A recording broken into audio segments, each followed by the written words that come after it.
정말 상상도 못할 일이 벌어졌습니다. 독일의 초대형 유튜브 채널이 전 세계를 충격에 빠뜨릴 영상을 공개했습니다. 제목은 한국은 끝났다. 한국의 미래가 인구 붕괴와 시스템의 한계로 가장 먼저 무너질 것이라고 단언하는 내용이었죠. 불과 며칠 만에 이 영상은 전 세계 언론에 인용되며 퍼졌고 한국 사회 내부에서도 정말 우리가 이렇게 위태로운가? 라는 자조가 번져갔습니다. 하지만 그때 미국 하버드 대학교의 한 교수가 조용히 입을 열었습니다. 그리고 단 한마디로 모든 시선을 뒤흔들며 상황을 완전히 뒤집어 놓았습니다. 도대체 독일의 그 영상에 어떤 반격이 있었던 걸까요? 지금부터 그 놀라운 이야기를 전해드립니다. 저는 하버드 대학교 국제정치학과 교수 찰스 스탠리입니다. 오늘 여러분과 나누고 싶은 이야기가 있습니다. 2025년 4월 학계와 인터넷을 뜨겁게 달군 한 영상에 관한 이야기죠. 그날은 평소와 다름없는 아침이었어요. 연구실에서 다음 강의 자료를 준비하고 있을 때 제 조교가 서둘러 들어왔습니다. 얼굴이 창백했고 손에는 태블릿을 들고 있었죠. 교수님, 이거 보셔야 할 것 같아요.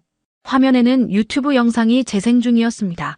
구독자 2,400만 명의 독일 채널 쿠르츠 게작트의 최신 영상이었어요. 제목은 충격적이었죠. 한국은 끝났다. 처음에는 그저 자극적인 제목이라고 생각했습니다.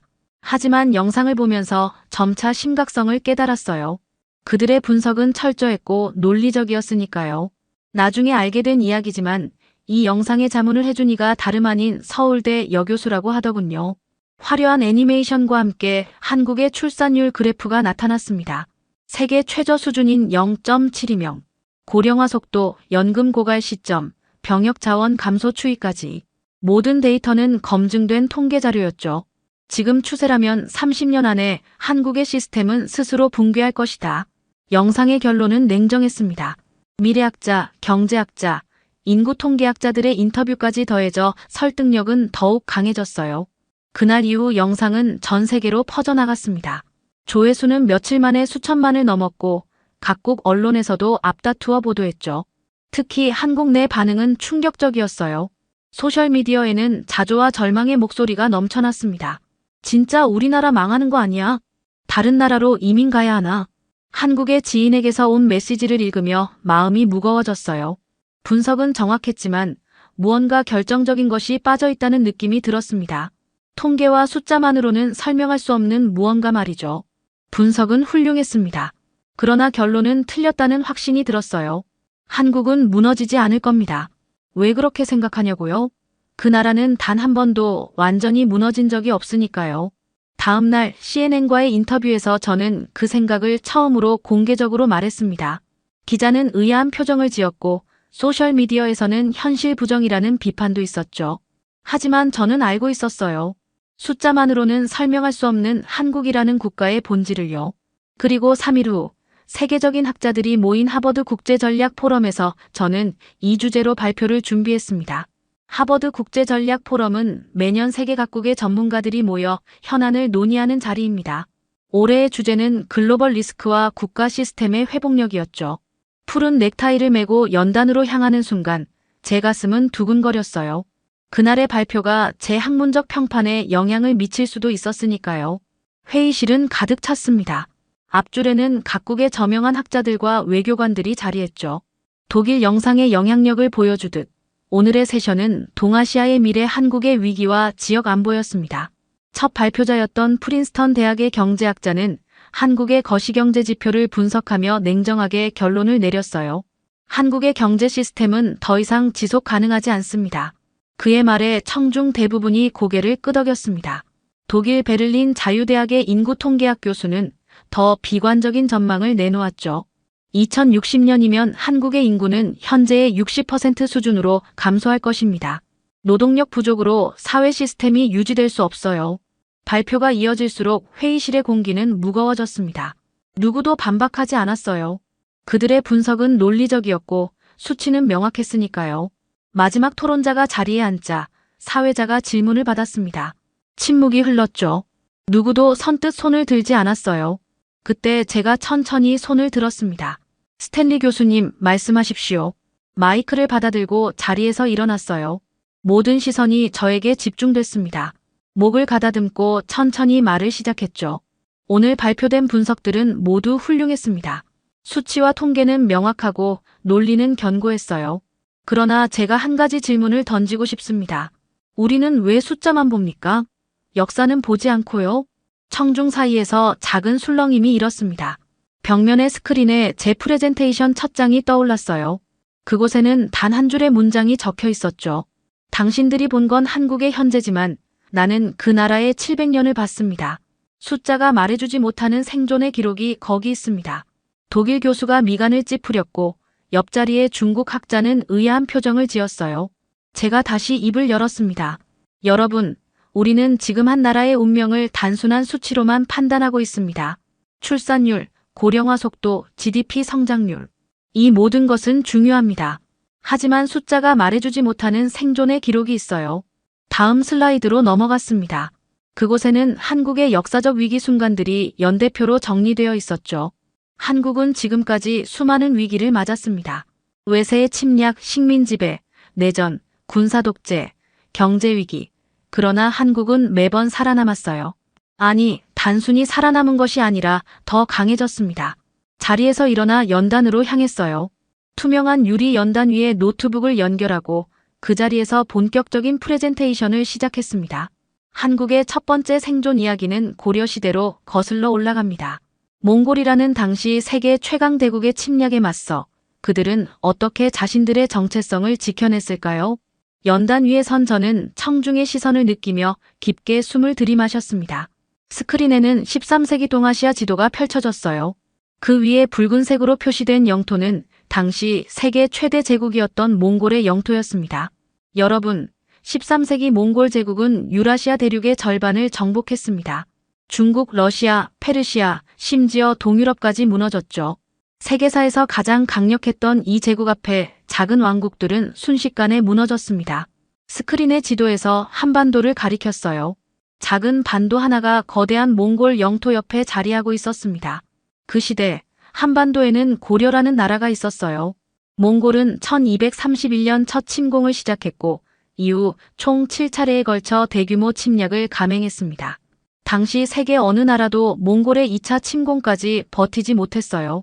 그런데 고려는 달랐습니다. 다음 슬라이드로 넘어갔어요. 강화도의 옛 지도와 함께 당시 상황을 보여주는 역사화가 나타났습니다. 고려의 왕실과 신하들은 수도를 포기하고 강화도라는 섬으로 피신했어요. 이곳에서 그들은 30년 동안 저항을 이어갔습니다. 30년이라는 시간 상상해 보십시오. 한 세대가 통째로 전쟁 속에서 살았다는 의미죠. 특히 삼별초라는 군사 집단은 몽골의 항복한 왕실의 반발에 독자적으로 저항을 계속했어요. 그들은 진도, 제주도 등으로 근거지를 옮겨가며 무려 7년 동안 더 싸웠습니다. 당시로서는 상상하기 힘든 일이었죠. 슬라이드에는 다음 문장이 떠올랐습니다. 결국 고려는 몽골에 항복했지만 자치권을 지켜냈다. 네, 맞습니다. 결국 고려는 몽골 제국에 복속되었어요. 하지만 여기서 주목해야 할 점이 있습니다. 몽골은 정복지의 왕국들을 완전히 해체하고 직접 통치하는 방식을 선호했어요. 그러나 고려만은 달랐습니다. 고려는 형식적인 복속 관계를 맺으면서도 자신들의 왕조, 문화, 제도를 유지할 수 있었죠. 이것은 단순한 우연이 아닙니다. 고려인들의 끈질긴 저항이 있었기에 가능한 일이었어요. 몽골은 고려를 완전히 정복하는 데 들어갈 비용과 시간을 고려해 타협을 선택했습니다. 당시 세계 최강 대국이 한 작은 나라와 타협했다는 사실, 놀랍지 않습니까? 청중 가운데 한 정치학자가 손을 들었어요.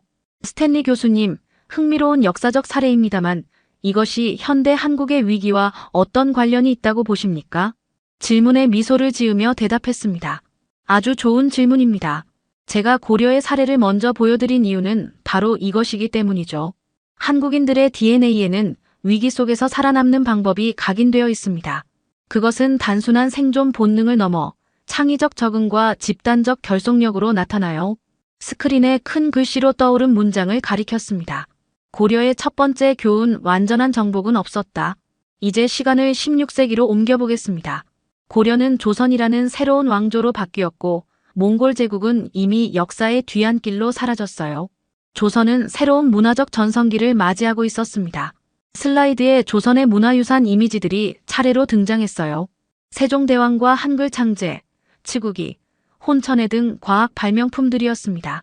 조선은 한글이라는 독창적인 문자 체계를 만들었고 과학과 기술 분야에서도 놀라운 발전을 이루었어요. 그러나 평화로운 시간은 오래가지 않았습니다. 스크린이 바뀌며 임진왜란을 보여주는 역사화가 나타났어요. 1592년 일본의 도요토미 히데요시는 15만 대군을 이끌고 조선을 침략했습니다. 당시 조선군의 전력은 일본에 비해 크게 열세였어요. 불과 20일 만에 수도 한양이 함락되었고 조선의 국왕은 북쪽으로 피난을 떠나야 했습니다. 조선은 순식간에 무너지는 듯 했어요. 그러나 위기 속에서 놀라운 일이 일어났습니다. 이순신이라는 한 해군 장수가 등장했죠. 스크린에 거북선 모형과 이순신의 초상화가 나타났어요. 이순신 장군은 12척의 배로 133척의 일본 함대를 무찌른 한산도 대첩을 비롯해 23전, 23승이라는 믿기 힘든 전적을 세웠습니다. 그의 마지막 전투에서는 단 13척의 배로 133척의 일본 함대를 물리쳤어요. 세계 해전사에서도 유례를 찾기 힘든 기록입니다. 그러나 이순신만이 전부가 아니었어요. 전국 각지에서 일반 백성들이 의병을 조직해 일본군에 맞섰습니다. 승려들도 전투에 참여했죠. 이들은 정규군이 아닌 민간인들이었어요. 하지만 그들의 항전 덕분에 조선은 버틸 수 있었습니다. 7년간의 전쟁 끝에 일본군은 물러갔어요. 그러나 조선의 시련은 끝나지 않았습니다. 1636년 이번에는 북쪽에서 청나라가 침략해왔죠. 병자호란이라 불리는 이 전쟁에서 조선은 또다시 패배했습니다. 청중 가운데 한 교수가 질문했어요. 그래도 결국은 2번이나 패배한 셈이네요. 이것이 한국의 회복력을 보여주는 사례가 될 수 있을까요? 질문에 미소를 지으며 답했습니다. 아주 중요한 지적입니다. 맞습니다. 조선은 전쟁에서 패배했어요. 그러나 여기서 주목해야 할 것은 패배 이후입니다. 다음 슬라이드에는 전쟁 후 폐허가 된 마을과 그곳에서 다시 농사를 짓는 농부들의 모습이 그려진 조선시대 그림이 나타났어요. 전쟁으로 조선의 인구는 절반 가까이 줄었고 농토는 황폐해졌습니다. 그러나 놀랍게도 조선인들은 빠르게 일상을 회복했어요. 농부들은 다시 밭을 갈았고 상인들은 시장을 열었으며 학자들은 책을 썼습니다. 그들에게 패배는 끝이 아니라 새로운 시작이었죠. 슬라이드에 다음 문장이 나타났어요. 정복은 당했지만 복종은 하지 않았다. 조선은 청나라에 형식적으로 항복했지만 내면적으로는 결코 굴복하지 않았습니다. 그들은 자신들의 정체성을 지키기 위해 문화적 저항을 이어갔어요. 이런 문화적 자존심은 19세기 말에서 20세기 초 조선이 일본에 의해 식민 지배를 당했을 때 더욱 강하게 나타났습니다. 1910년 조선은 마침내 일본의 국권을 빼앗기고 공식적으로 병합되었어요. 슬라이드에 일제 강점기의 모습들이 나타났습니다. 창씨개명 명령서, 강제징용 장면, 그리고 일본어만 가르치는 학교의 모습들이었죠. 일본은 조선인들의 민족 정체성을 말살하기 위해 언어와 문화를 억압했어요. 학교에서는 조선어 사용이 금지되었고 이름마저 일본식으로 바꾸도록 강요받았습니다. 잠시 침묵 후 천천히 다음 슬라이드로 넘어갔어요. 그곳에는 지하학교에서 한글을 가르치는 모습과 대한민국 임시정부의 사진이 있었습니다. 그러나 조선인들은 굴복하지 않았어요. 언어를 지키기 위해 비밀리에 한글을 가르쳤고 역사를 보존하기 위해 문화재를 숨겼습니다. 해외에서는 대한민국 임시정부가 세워져 독립운동을 이어갔죠. 중국 상해에 세워진 이 정부는 망명정부로서는 세계 역사상 가장 오랜 기간 존속한 사례 중 하나입니다. 제가 역사학자들과 함께 연구한 결과 조선인들의 저항은 당시 전 세계 어떤 피식민지보다 강도 높고 지속적이었어요. 그들의 정체성은 어떤 상황에서도 흔들리지 않았습니다.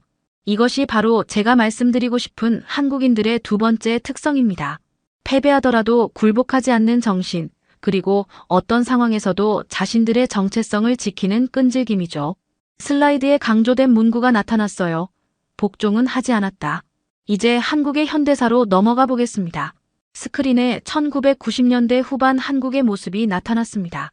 고층 빌딩들과 현대적인 도시 풍경, 그리고 삼성, 현대, LG 같은 기업들의 로고가 보였어요.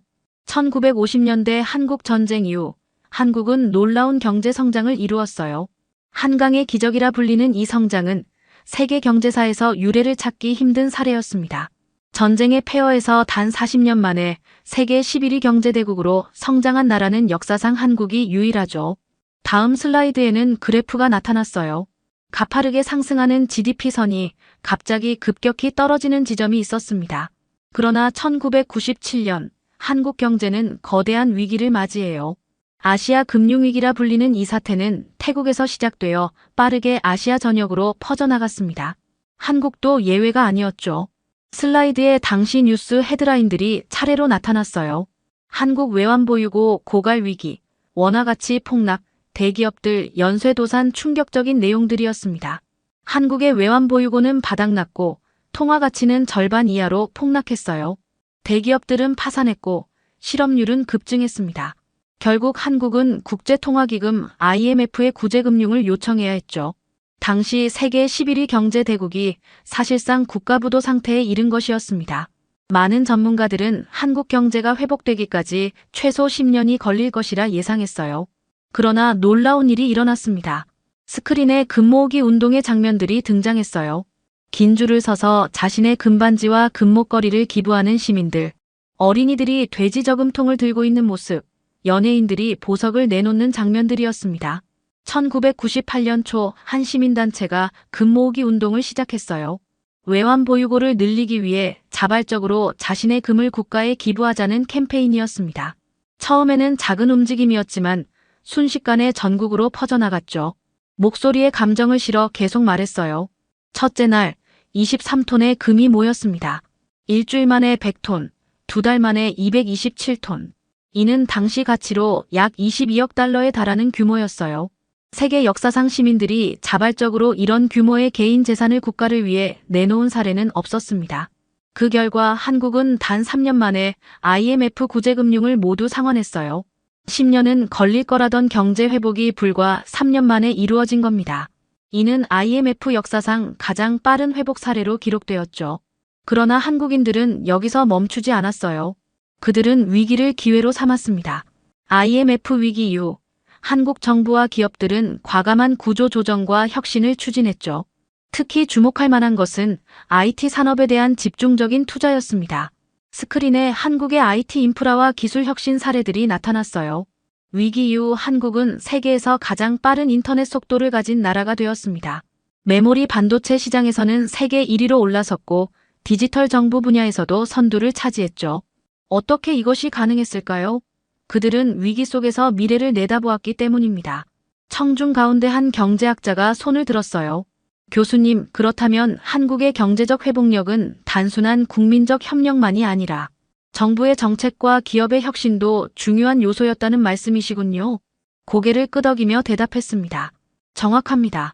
한국의 회복력은 다양한 층위에서 작동해요. 시민들의 자발적 참여, 정부의 과감한 정책 변화, 기업들의 혁신적 도전. 이 모든 것이 함께 맞물려 작동했습니다. 이것이 바로 한국의 위기 극복 메커니즘이죠. 스크린에 다음 문장이 나타났어요. 위기를 기회로 바꾸는 나라. 이런 국가 본 적 있습니까? 최악의 경제 위기에서 국민들이 자발적으로 재산을 내놓고 그 위기를 오히려 발전의 계기로 삼는 나라 말입니다. 저는 많은 국가의 역사를 연구했지만 이런 사례는 한국이 유일했어요. 다음 스크린에는 2020년 초의 뉴스 헤드라인들이 나타났습니다. 우한에서 발생한 신종 바이러스, 세계 각국 봉쇄 조치 시행, 의료 시스템 붕괴 위기. 모두가 그 시간을 기억하고 있었죠. 2020년 초 코로나19라는 바이러스가 전 세계를 강타했어요. 우리 모두 그 시간을 기억하고 있습니다. 국경은 봉쇄되었고 도시들은 멈췄으며 병원들은 환자로 넘쳐났죠. 세계 최강 대국들조차 속수무책이었습니다. 당시 한국은 중국 다음으로 코로나19 확진자가 많이 발생한 국가였어요. 2020년 2월 대구의 한 종교시설에서 집단 감염이 발생했고 확진자 수가 급증했습니다. 많은 전문가들은 한국이 심각한 위기에 빠질 것이라 예상했죠. 그러나 한국은 특별했어요. 대부분의 서구 국가들이 전면 봉쇄를 선택한 반면 한국은 열린 방역이라는 독특한 접근법을 택했습니다. 국경을 완전히 닫거나 도시를 봉쇄하지 않으면서도 바이러스를 효과적으로 통제하는 방식이었죠. 슬라이드에 한국의 코로나19 대응 전략이 나타났어요. 3T 전략 테스트 검사, 트레이스 추적, 트리트 치료. 한국의 대응은 신속했고 효율적이었습니다. 그들은 빠르게 대규모 검사 시스템을 구축했어요. 드라이브 스루 검사소를 세계 최초로 도입했고 접촉자 추적 시스템을 개발했죠. 확진자의 동선을 모바일 앱과 신용카드 사용 내역을 통해 추적하고 접촉자들에게 신속하게 통보했습니다. 스크린에 그래프가 나타났어요. 주요 국가들의 코로나19 사망률을 비교한 자료였습니다. 결과적으로 한국은 전 세계에서 가장 낮은 사망률을 기록했어요. 미국, 영국, 이탈리아 등 많은 선진국들이 수십만 명의 사망자를 낸 반면 한국은 인구 대비 사망률이 현저히 낮았습니다. 그것도 전면 봉쇄 없이 말이죠. 그러나 더 놀라운 것은 한국 시민들의 자발적 참여였어요. 제가 가장 주목한 부분이 바로 이것입니다. 다음 슬라이드로 넘어갔습니다. 마스크를 쓴 한국 시민들의 모습, 사회적 거리두기를 실천하는 장면, 자원봉사자들의 활동 등이 담긴 사진들이 차례로 나타났어요. 한국에서는 마스크 착용률이 세계 최고 수준이었습니다. 정부의 강제가 아닌 시민들의 자발적 실천이었죠. 코로나19 초기 마스크가 부족했을 때 한국인들은 오부제라는 시스템을 따랐어요. 출생연도 끝자리에 따라 마스크를 구매할 수 있는 요일을 나누는 방식이었습니다. 놀랍게도 대부분의 시민들이 이 규칙을 자발적으로 지켰죠. 그리고 백신 순서도 마찬가지였어요. 많은 나라에서 백신 접종 순서를 두고 갈등이 있었지만 한국에서는 젊은 세대가 자발적으로 노인들에게 순서를 양보했습니다. 이런 집단적 배려는 다른 나라에서 찾아보기 힘든 현상이었죠. 스크린에 다음 문장이 나타났어요. 이건 정책이 아니라 문화였고 집단 지성이었습니다. 팬데믹 기간 동안 한국의 IT 기술은 빛을 발했어요. QR코드 기반 출입 시스템, 자가격리 앱, 확진자 동선 공유 플랫폼. 이 모든 것은 코로나19 이전부터 한국이 투자해온 디지털 인프라 덕분에 가능했습니다. 위기 속에서 그들의 장기적 투자가 빛을 발한 순간이었죠. 더 놀라운 것은 한국이 팬데믹 기간 동안에도 경제를 상당 부분 유지했다는 점이에요. 대부분의 국가들이 심각한 경제적 타격을 입은 반면 한국은 상대적으로 빠른 경제 회복을 보였습니다. 2020년 한국의 경제 성장률은 G20 국가 중 최상위권이었죠. 코로나19 팬데믹은 현대 한국의 저력을 보여준 결정적 사례였습니다. 역사적 시련 속에서 형성된 그들의 집단 지성, 적응력, 회복력이 21세기의 새로운 위기 앞에서도 빛을 발했어요. 이것이 바로 제가 무너지지 않는 나라라고 부르는 이유입니다. 다음 스크린에는 현대 한국의 모습이 나타났습니다. 서울의 야경, 첨단기술연구소, 글로벌 문화 콘텐츠 등 다양한 이미지가 이어졌어요. 여러분, 우리는 지금까지 한국이 걸어온 역사의 몇 장면들을 살펴보았습니다. 고려시대의 몽골 침략, 조선시대의 임진왜란과 일제의 강점기, 현대의 IMF 위기와 코로나19까지. 이 모든 위기에서 한국은 매번 살아남았죠. 다음 슬라이드로 넘어갔어요. 그곳에는 현재 한국이 직면한 문제들이 정리되어 있었습니다. 세계 최저 출산율, 급격한 고령화, 청년 실업, 주택가격 상승, 사회 양극화 등의 키워드들이었죠. 네, 맞습니다. 오늘날 한국은 심각한 위기에 직면해 있어요. 독일 영상이 지적한 내용들은 대부분 사실입니다. 세계 최저 수준의 출산율, 가파른 속도로 진행되는 고령화, 심화되는 사회 양극화. 이 모든 것이 한국의 미래를 위협하고 있죠. 잠시 침묵했다가 다시 천천히 말을 이어갔어요. 그러나 제가 오늘 여러분께 말씀드리고 싶은 것은 한국은 항상 위기 속에 있었다는 사실입니다. 그리고 매번 그들은 살아남았어요. 그것이 바로 한국의 본질이죠. 스크린에 다음 문장이 나타났습니다. 한 번도 역사에서 사라진 적 없는 나라. 역사학자로서 제가 발견한 것은 한국이 가진 독특한 탄성입니다. 물리학에서 탄성이란 외부의 힘에 의해 변형된 후 다시 원래 상태로 돌아오려는 성질을 말하죠. 한국은 바로 이런 탄성을 가진 나라입니다. 많은 전문가들이 한국의 미래를 분석할 때 놓치는 것이 있어요. 바로 수치로 측정할 수 없는 국민성과 문화적 DNA입니다. 제가 앞서 보여드린 모든 사례에서 한국인들이 보여준 특성은 놀랍도록 일관되죠. 손가락을 들어 하나씩 강조하며 말했습니다. 첫째, 위기를 직시하는 현실주의. 둘째, 집단적 결속력. 셋째, 창의적인 해결책 모색. 넷째, 회복 이후 더 강해지는 능력. 이 네 가지 특성은 고려 시대부터 현대까지 한국 역사의 모든 위기 순간에서 반복적으로 나타나요. 슬라이드에 다양한 세대의 한국인 얼굴들이 모자이크처럼 나타났어요. 실제로 2025년 현재 한국에서는 다양한 변화의 움직임이 감지되고 있습니다. 고령화에 대응하기 위한 로봇 기술 개발, 출산율 저하에 대응하는 가족 정책의 혁신, 양극화 해소를 위한 사회적 합의 모색. 이 모든 것이 이미 진행 중이죠. 청중 중 한 명이 손을 들었어요. 교수님, 그렇다면 한국이 직면한 이 위기는 또 하나의 도약을 위한 발판이 될 수 있다고 보시는 건가요? 고개를 끄덕이며 대답했습니다. 바로 그것입니다. 역사적으로 볼 때 한국은 가장 큰 위기 이후에 가장 놀라운 발전을 이루어 왔어요. 임진왜란 이후의 문화적 르네상스, 한국 전쟁 이후의 경제 기적, IMF 위기 이후의 IT 강국으로의 도약. 위기는 그들에게 항상 기회였습니다. 스크린에 한글 문장이 나타났어요. 위기 뒤에 찾아온 우리의 성공은 우연이 아니라 필연이었다. 이것은 한국의 한 정치인이 IMF 위기 극복 10주년 기념식에서 한 말입니다. 이 문장이 바로 한국인들의 정신을 보여주고 있죠. 그들에게 성공은 우연이 아니라 필연입니다. 그리고 위기는 피해야 할 대상이 아니라 극복해야 할 과제예요.